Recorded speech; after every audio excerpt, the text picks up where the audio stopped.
dahilan kung bakit tinawag itong Babel. Dahil doon ay ginulo ni Yahweh ang wika ng buong lupa at mula roon ay pinangalat sila ni Yahweh sa ibabaw ng buong lupa.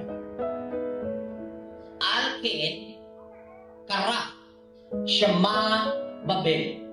Kisham, Balal, Yahawa, Safat, Kol Haaretz, Omisham, Hepet Sham, Yahawa Al-Fini, Kol Haaretz.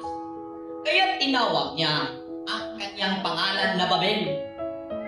Kaya tinawag niya ang kanyang pangalan na Babel.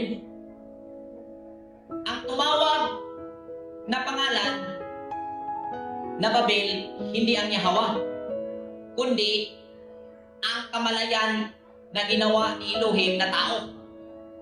Ibig sabihin, ang mismong nag-identify sa kanyang sarili, siya mismo ang tao. Anong ibig sabihin ng Babel?